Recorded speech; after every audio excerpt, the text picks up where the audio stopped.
Now let's talk about what's happening beneath the soil surface. So beneath the soil, we have compounding effects. Those plants, as they're producing a broader array of secondary metabolites, they're also producing a broader array of root exudates, or sugars. That's what feeds the microbes beneath the soil. Different microbes are attracted to different arrays of root exudates. And so the greater degree of diversity and complexity, number one, that we can have out here in our plant species, but also the deeper the roots, the more microbes we're producing, the more root exudates that the plants produce, the more microbial species they're recruiting. Okay? So now we have a broader array of microbial species. We have a much larger population of microbes, and their sheer mass is important to be able to perform their job. It's like taking a single pound of fertilizer and expecting it to do the job of 200 pounds. It can't do it, right? Right. Okay, think of microbes the same way. If we have a very low microbial population, then they can't even begin to do the job that a very strong microbial population can do. And so what is that job? It's building soil aggregate layer to improve our water infiltration rates. It's improving the health of the plants.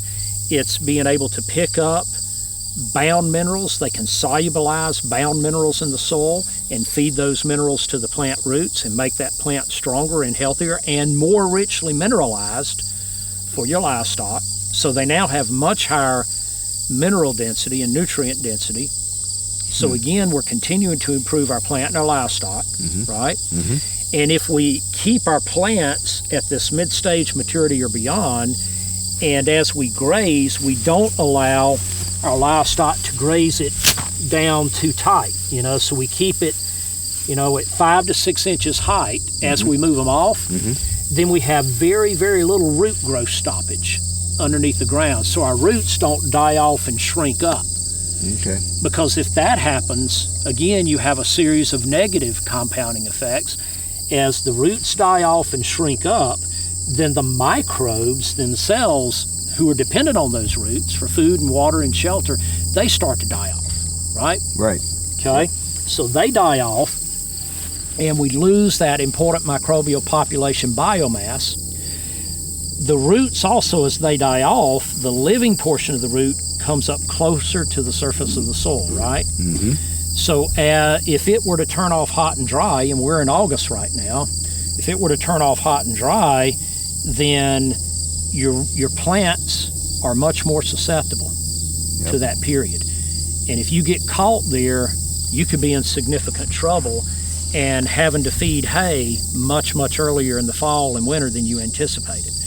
So by not cropping it off too short, and leaving it a minimum of 5 to 6 inches here, then we're protecting our microbes, but we're also keeping the shading on our soil.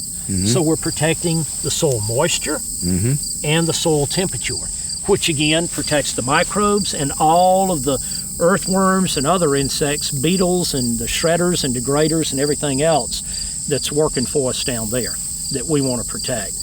So all of it works in synergy.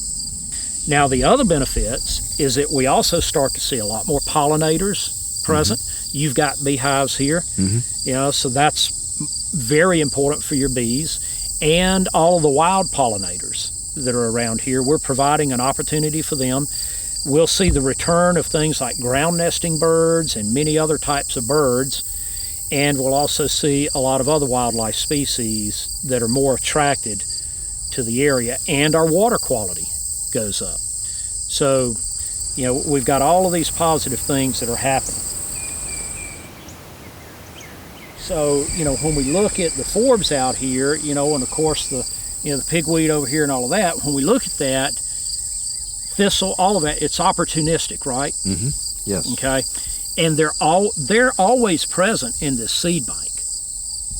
They're always there.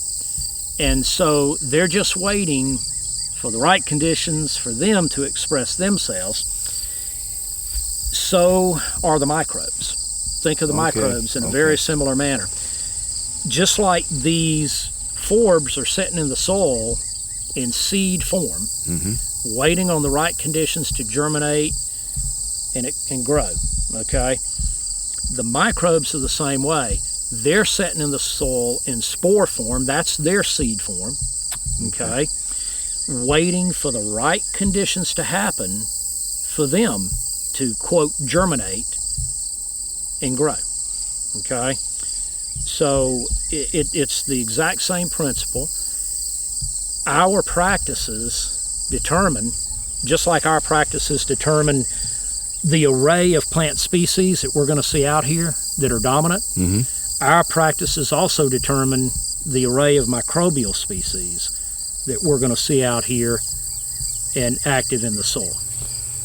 So that's critically important in being able to do the things that we want to accomplish by building that microbial population, which is building our soil aggregate layer, solubilizing bound minerals in the soil and making them available for plant uptake, and being able to confer greater degrees of pest and insect resistance on our plants.